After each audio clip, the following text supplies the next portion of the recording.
आज मैं इस सीरीज को स्टार्ट कर रहा हूँ। थोड़ा सा समय लूँगा आपका, क्योंकि आगे जो भी हमारी क्लास आएंगी वहाँ पे आपका बिल्कुल भी समय नुकसान नहीं करूँगा। पहली क्लास है तो मैं बताना चाहूँगा कि इसको आगे कैसे हम चलाने वाले हैं।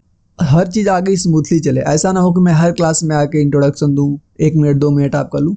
तो जो भी लेना है मैं 1-2 मिनट आप इसी वीडियो में, मतलब इसी पहले लेक्चर में आपको मैं समझा के सब क्लियर कर दूंगा। अगली जो हमारी वीडियो आएगी तुरंत हम क्वेश्चन से स्टार्ट करेंगे, ठीक है ना। तो आज देखो हम बताते हैं कैसे करने वाले हैं। जो एम्स के क्वेश्चन प्रैक्टिस हम कर रहे हैं, सबसे पहला क्वेश्चन आया कि भैया इसे किसे करना चाहिए। तो आपको इतना आइडिया जरूर होगा कि एम्स के क्वेश्चन भाई आउट ऑफ एनसीईआरटी भी आते थे, ठीक है ना। तो आउट ऑफ एनसीईआरटी क्वेश्चन अभी नहीं पूछा जा रहा है, लेकिन इतना एनटीए के साथ झेल होने की वजह से हो सकता है कि वह कुछ पेपर टफ बनाने के चक्कर में कुछ भी कर सकते हैं। तो हमें उस हिसाब से प्रिपेयर रहना होगा पहले से ही। तो मैं यह सोच के हमें एम्स के क्वेश्चन भी करने चाहिए, लेकिन ऐसा नहीं कि एम्स के क्वेश्चन करने के लिए हम एनसीईआरटी के बाहर की भी चीज़ें पढ़ने लगे। इसी जो क्वेश्चन यहाँ पे आ जाएगा उसी क्वेश्चन को हम कर लेंगे, उतना ही बहुत है, ठीक है ना। तो उतना तो मैं आपको यहाँ पे करवाऊंगा ही करवाऊंगा, लेकिन आइडिया हो आपको कि यह सीरीज को स्टार्ट करने से पहले आप एनसीईआरटी बेस्ड क्वेश्चन के कम से कम 100-200 क्वेश्चन कर चुके हो तब इसको स्टार्ट करिए। ऐसा नहीं कि लिविंग वर्ल्ड हम एनसीईआरटी से पढ़ के डायरेक्ट आके ये सीरीज स्टार्ट कर रहे हैं, तो आपके लिए बहुत कम फायदा होगा। और हाँ, एक बात और बच गई भाई, थोड़ा सा अगर मान लो कि यह तो चल रही है एम्स की सीरीज, लेकिन अगर आपको और नीड है ना कि भाई इसको हम करते हैं, थोड़ा सा इसको करवाने का प्रयास करिए, तो अभी आप सजेस्ट करिए कमेंट में, उसके बारे में भी मैं सोचूंगा, उसको भी करवाने का प्रयास करूंगा। और मेरे बारे में अगर आपको जानना हो तो मेरा नाम विशाल सिंह है। मैंने इस बार नीट में 623 मार्क कैप्टन किया था, लेकिन कोई फायदा नहीं है, कुछ नहीं मिलने वाला, मतलब एमबीएस तो मिलेगा नहीं। मैंने फुली ड्रॉप लेके यह करने का सोचा है कि मैं अपना क्या करूँगा, ऐसे मतलब ज़्यादातर चीज़ें तो क्लियर होंगी, मतलब है ही, तो साथ में अगर ऐसे मैं क्वेश्चन प्रैक्टिस आपको भी करवा के और मैं भी क्वेश्चन प्रैक्टिस करके अगर आगे बढ़ने का प्रयास करते हैं तो आसानी से हो जाएगा। नहीं तो वैसे फिर वही एनसीईआरटी, फिर मतलब सारी चीज़ें वही वैसे कवर हो नहीं पाएगी। तो किसी को यह अगर लग रहा हो कि भाई मतलब आप ये क्यों कर रहे हो, तो यह मेरा अपना फ़ायदा देखने, मतलब अपना फ़ायदा देख के मैं कर रहा हूँ, क्योंकि मेरा यहाँ से रिवीजन होगा और आपको भी रिवीजन करवा दूंगा। जो भी मैं यहाँ पे करवाऊँगा दिल से करवाऊँगा, जो मैं खुद कर रहा हूँ उसको करवाऊँगा। तो इतना मतलब जिसको थोड़ा बहुत विश्वास होगा वो यहाँ पे जुड़ के कर सकता है। तो चलिए आते हैं अपने पहले क्वेश्चन पे आप डायरेक्ट, ठीक है। अब क्वेश्चन की बात करते हैं। पहला क्वेश्चन हमारे सामने है कि लीनियस सिस्टम ऑफ क्लासिफिकेशन किस पे बेस्ड था। लीनियस का जो हमारा क्लासिफिकेशन था कब पूछा था, एम्स 1999 में पूछा है ये क्वेश्चन, ठीक है ना। पहला दिया है नेचुरल, दूसरा दिया है आर्टिफिशियल, तीसरा फाइलोजेनेटिक, प्रोग्रेसिव मेथड। तो हाँ, कैसे आप आंसर दोगे ना, जैसे मैंने क्वेश्चन पढ़ा आप स्क्रीन को रोक देना, एक बार आप अपना एक बार आंसर लगा लेना, फिर जब मैं आपको बताऊंगा आंसर ना तो आप सोचना कि आपने सही लगाया था कि क्या गलत लगाया था। तो इसका जो सही जवाब आएगा वो आएगा आर्टिफिशियल, ठीक है ना। इसका सही जवाब आएगा आपका बी। अब आते हैं अपने अगले क्वेश्चन पे। अगला क्वेश्चन है the basic unit of classification. Classification की बेसिक यूनिट क्या होती है, genus, species, variety and sub species. तो सबको पता है क्वेश्चन हमारे एनसीईआरटी से मान लो है, ठीक है ना। इसका सही जवाब क्या आएगा आपका, ऑप्शन नंबर बी, ठीक है ना। क्लासिफिकेशन की सबसे बेसिक यूनिट होती है आपकी स्पीसीज। अब आते हैं अपने अगले क्वेश्चन पे। Binomial nomenclature was introduce by. Easy सा क्वेश्चन है, वही मैं बोल रहा था ना कि कैसा, ऐसा जरूरी नहीं है कि एम्स के क्वेश्चन तो भाई हम टफ क्वेश्चन आते थे। कुछ क्वेश्चन ऐसे थे जो कि ऑनलाइन में पढ़ते ही मार दोगे आप, ठीक है ना। कुछ ही क्वेश्चन आते थे जो खतरनाक थे। अभी आगे आएंगे आपका 15 से 16 क्वेश्चन है लिविंग वर्ड से, 12-13 क्वेश्चन है। तो लास्ट में 3-4 क्वेश्चन जो मिलेंगे आपको खतरनाक तरीके वाला मिलेंगे। क्वेश्चन 3 पूछ रहा है बाइनोमियल नॉमेनक्लेचर वाज इंट्रोड्यूस्ड। तो इसको देने वाला साइंटिस्ट का नाम क्या था, लिनियस ने दिया था ना, ऑप्शन नंबर ए इसका आएगा। अब बात करते हैं question number 4। The usages of binomial nomenclature for plant species was accepted by all after the publication by the work of. किसके वर्क के बाद हम बाइनोमियल नॉमेनक्लेचर को सेम वही क्वेश्चन घुमा के पूछे हैं। यह कब पूछ दी, 2001। सारे क्वेश्चन एम्स के हैं भैया, ठीक है ना। ये 2001 में पूछा था। इसका भी सही जवाब आपका क्या आएगा, लीनियस, ठीक है ना। इसका भी क्या आएगा आपका ऑप्शन नंबर बी। अब आते हैं अपने अगले क्वेश्चन पे। Which one of the following is correctly. मतलब इसमें मैं बताना है करेक्टली मैच क्या है। ये आउट ऑफ एनसीईआरटी बिल्कुल आपको कहीं पे नहीं दिखेगा, 2004 का क्वेश्चन है, ठीक है ना। ध्यान से इसको एक बार अटेम्प्ट करो, नहीं लगता है तो आप इस क्वेश्चन को नोट कर लेना, याद कर लेना, रट लेना, यह मेरे कहने का मतलब है। तो इसको हमें बताना है। पहला ऑप्शन देखो दिख रहा है नेशनल इंस्टीट्यूट ऑफ वायरोलॉजी, कहाँ बता रहे हैं, पुणे में। अगला पढ़ो, अगला पढ़ना क्या है मैं दैट आंसर बताता हूँ, क्योंकि एनसीईआरटी में आप पढ़ के तो ऐसा है नहीं कि फिर आपको पास बहुत मतलब पहले से जानकारी इकट्ठा है। अगर आप आउट ऑफ एनसीईआरटी पढ़े हैं तभी उम्मीद कम ही इसको मिलने का। तो इसका सही जवाब आएगा आपका ऑप्शन नंबर ए ही मिल जाएगा करेक्ट। इसके बारे में मैंने थोड़ा सा आगे लिख के लाया है, ठीक है ना। नेशनल इंस्टीट्यूट ऑफ वायरोलॉजी कहाँ पे है? पुणे में है इसकी लोकेशन, ठीक है ना। यह क्या है? प्रीमियर वायरस रिसर्च लेबोरेटरी है इंडिया में, ठीक है ना। जो वायरस होते हैं उनकी रिसर्च की क्या है? लेबोरेटरी है। It is one of the major institutes of the Indian counselling of the medical research, जिसको हम क्या बोलते हैं? जिसको हम क्या बोलते हैं? इंडियन ICMR, इसको बोलते हैं, ठीक है ना। अब बात करते हैं हम अपने अगले क्वेश्चन नंबर 6। यह भी क्वेश्चन एम्स का पूछा था, एम्स 2006 में पूछा है। क्वेश्चन क्या है? Ordines anomali of Bentham and Hooker includes. पहला ऑप्शन दे रहे हैं seed plant showing abnormal form of growth and development, plant represent only in a fossil state, plant describe in the literature but which Bentham and Hooker did not see in original. D दे रहे हैं कि a few order which could not be placed satisfactory in the classification. तो question number 6 का screen को रोको, आराम से सोचो फिर जवाब दो, ठीक। तो इसका जो सही जवाब आएगा वह आएगा आपका ऑप्शन नंबर डी, ठीक। वह क्या आएगा? Option number D. अब बात करते हैं अपने अगले question number 7। The system of classification based on evolutionary and the genetic relationship among organism ignoring the morphological similarity और डिफरेंसेस इज कॉल्ड। उसको क्या बोलते हैं? आउट ऑफ एनसीईआरटी का पूछा है एम्स 2009 में। इसका सही जवाब आएगा आपका क्लेडिटिस्ट, ठीक। यह आएगा ऑप्शन नंबर ए, देख लेना इसको आप। अब बात करते हैं अपने अगले क्वेश्चन, जिसका नाम क्या है?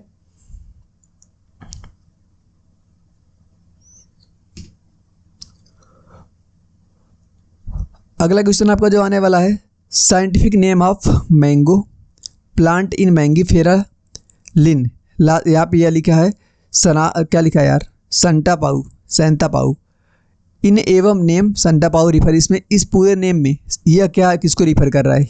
ये सब सोचो क्वेश्चन एम्स में, सोचो क्वेश्चन कैसे आते। जब एम्स अलग से होता था ना तो लोगों की हालत ख़राब होती थी। ये सब क्वेश्चन जो आपको दिख रहे हैं ना एम्स में, बहुत अलग लेवल के क्वेश्चन है।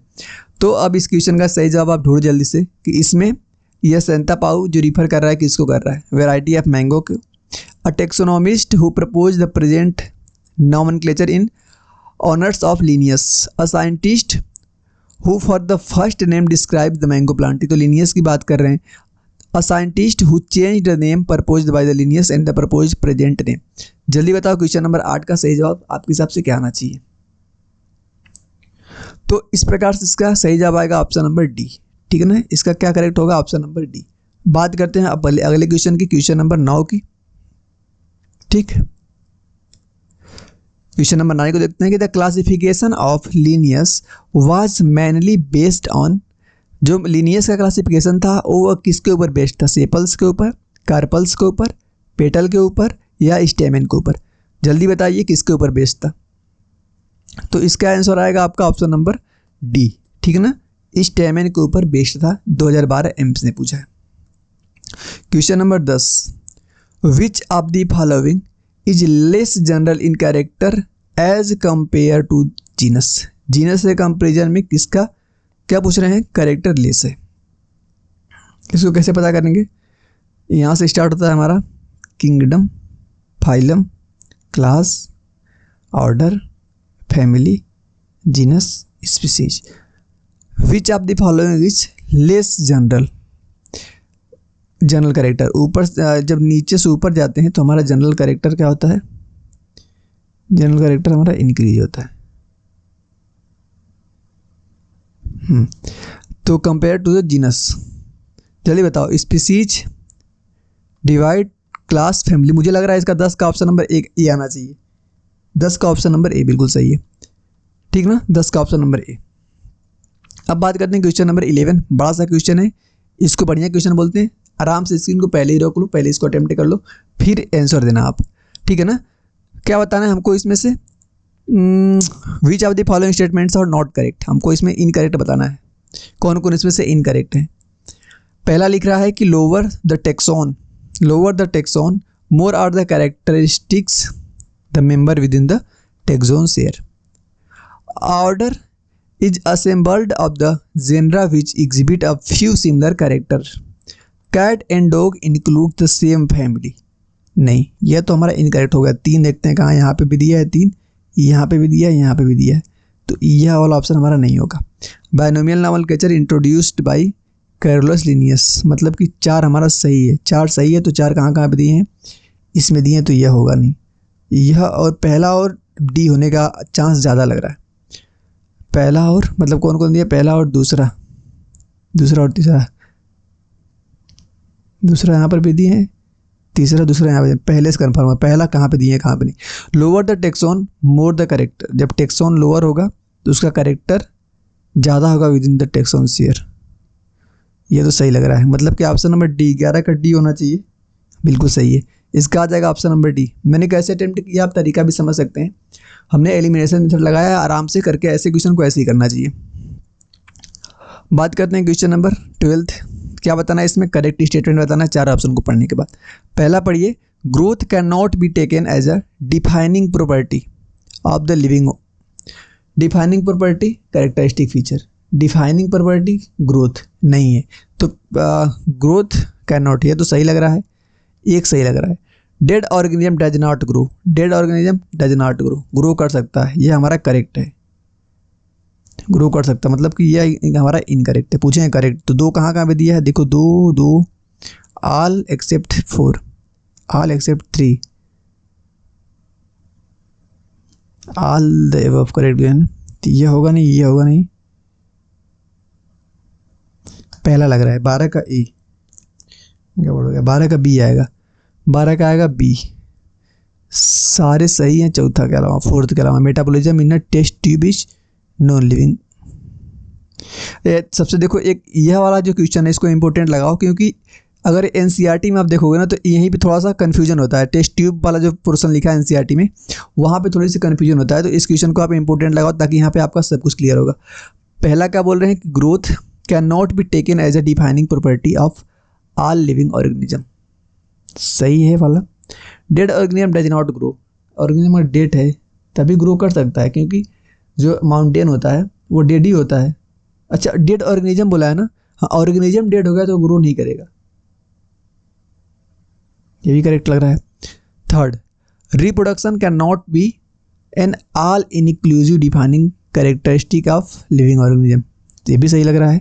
Non living object capable of replication, non living object is capable of replication itself. भाई अजीब क्वेश्चन लग रहा है यार, क्योंकि ये भी तो नॉन लिविंग में रिप्लिकेशन कैसे हो सकता है। कोई नॉन लिविंग का नाम बताओ जहाँ पर रिप्लिकेशन होता है। वायरस क्या, वायरस लिविंग और नॉन लिविंग दोनों के बीच का होता है, जब अंदर होता है। इस क्वेश्चन को आप देखना, थोड़ा सा जबरदस्त क्वेश्चन लग रहा है। क्वेश्चन नंबर 12 का आंसर दे रहे हैं option number B, all except 4। आप अपने हिसाब से इसको बताना, ठीक ना। यहाँ पे आंसर क्या दिया है इसका, ऑप्शन नंबर बी, इसको आप एक बार देखना। अब बात करते हैं question number 13, match the column, दोनों कॉलम को मैच करना है।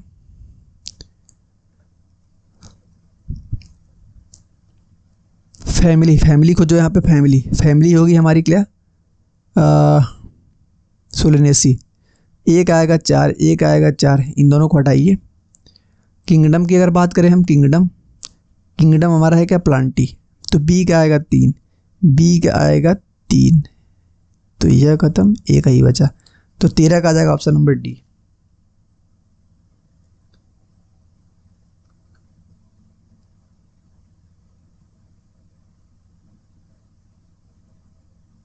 अब यार बी का 4 था ना, बी किंगडम का बोला हूँ, तो बी का 4 आएगा, बी का 4 आएगा, तो इसको मैं कैसे काट दिया।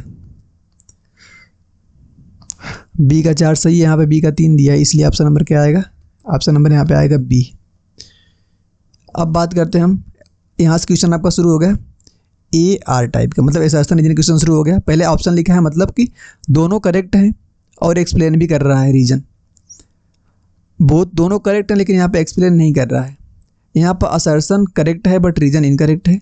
इफ द असर्शन और रीजन दोनों इनकरेक्ट है। ई ऑप्शन दिए हैं कि if the assertion is incorrect but reason is correct. Question क्या है, living organism are regarded as closed system. Living organism are regarded as a closed system. Reason दे रहे हैं कि energy of living organism cannot be lost or gained from the external environment.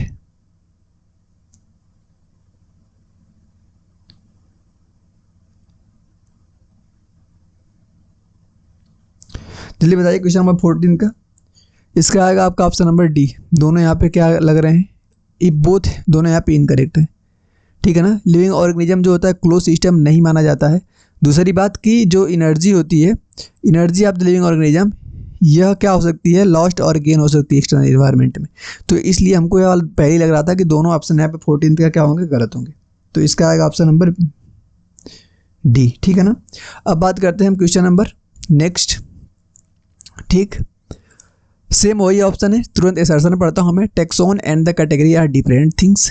Taxon and category, फिर reason दे रहे हैं category so hierarchical classification. देखो 2 बार पूछा है, 13 में और 14 में दोनों बार पूछा है। ध्यान से अटेम्प्ट करिए इसको, 13 में और 14 में दोनों बार पूछा है। तो इस क्वेश्चन का जो सही जवाब आएगा, एक बार आप अटेम्प्ट कर लीजिए, फिर मैं आंसर बता रहा हूँ। और बहुत लोगों को लगा कि भैया मतलब कि आंसर देख भी रहे हैं, तो हाँ जी, मैं आंसर देख इसलिए रहा हूँ। पहले मैं प्रयास कर रहा हूँ कि एक बार और अटेम्प्ट करके अपना रिवीजन कर लूँ, लेकिन जब मुझे लग रहा है कि थोड़ा सा गलत हो भी सकता है, तो मैं यहाँ पे आंसर देख के भी क्लिक करवा रहा हूँ। और बात रही कि अच्छा, आप ये भी तो सोच सकते हैं कि फिर आप देख के क्यों कर रहे हैं, भैया मैं यहाँ पे टीचर नहीं हूँ। ऐसा नहीं कि 15-20 साल का एक्सपीरियंस लेके बैठे हुए हैं। मैं भी, अगर आप एक तरह से देखेंगे तो आप जैसे एस्पायरेंट ही हैं। अलग बात है कि 2-3 अटेम्प्ट दे चुके हैं एग्ज़ाम का।